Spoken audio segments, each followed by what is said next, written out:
How's it going, everyone? It's Ben Foggins, Media Corner, back again with a brand new video for today. And today I'm going to be doing a review on a movie that came out back in 2002, in which this film is based off the long-running animated franchise that was created back in 1969.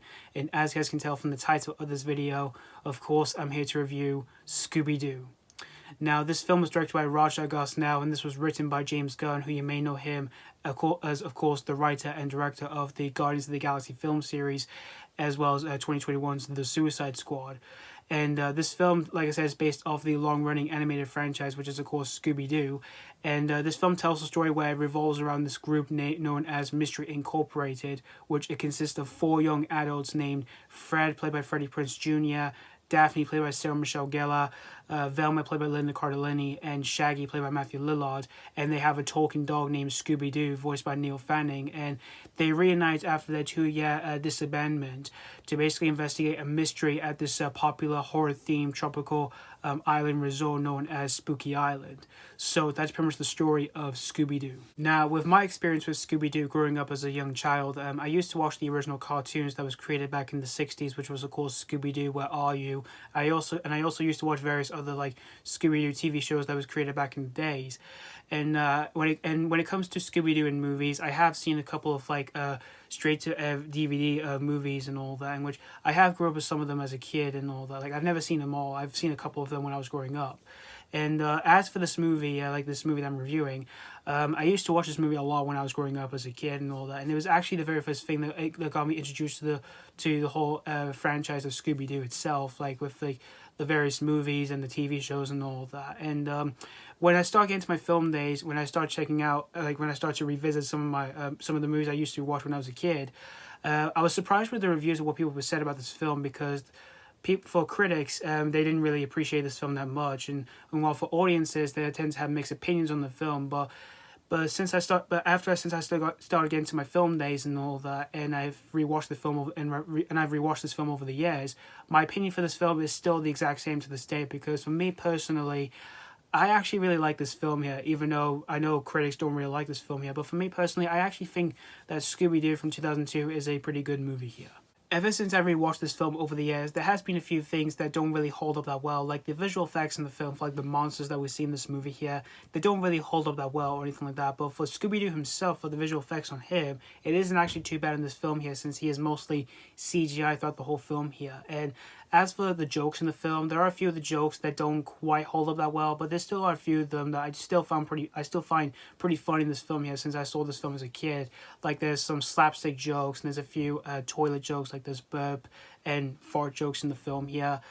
And ever since I rewatched this film and all that, there's been a few of the jokes that I didn't really get or anything like that, like, which most of them are kind of like adult themed jokes and all that, which I didn't even know any of those jokes or anything like that. But now since I'm an adult, I do get some of the jokes in this film here, and I actually kind of find them pretty funny here and all that.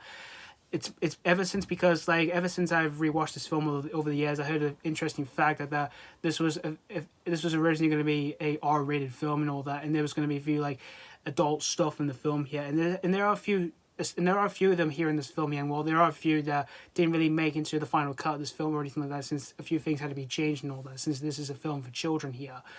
And as for the story for the film, it is pretty much what you expect, really, for what you expect here from a Scooby-Doo film here, where it's basically about, of course, the characters that we all know and love, solving a mystery and all that, and you expect the stuff that you see from the show and stuff like that, like some creepy stuff, and while having some jokes at the same time here, like either from like Shaggy and Scooby and all that, like they just want to eat and all that, and while we see the other 3 characters, Fred, Daphne, and Velma trying to figure out a plan to basically solve the mystery together and all that, to basically crack the case up and all that.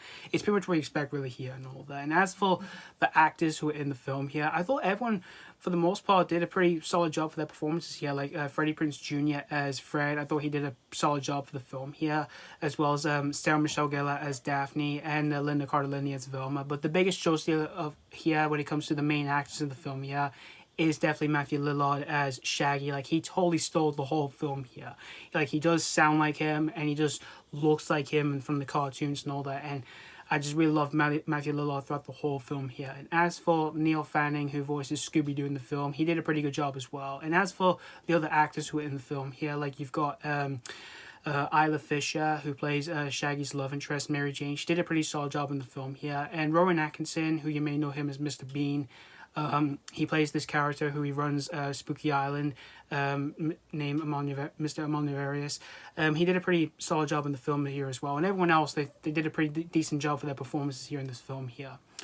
So overall, in the end, guys, Scooby-Doo from 2002, personally, like I said, I actually enjoy this film here. It is a childhood of mine here, even though I know it's not a great film or anything like that, but still, though, it is just one of my childhood favorites and stuff like that.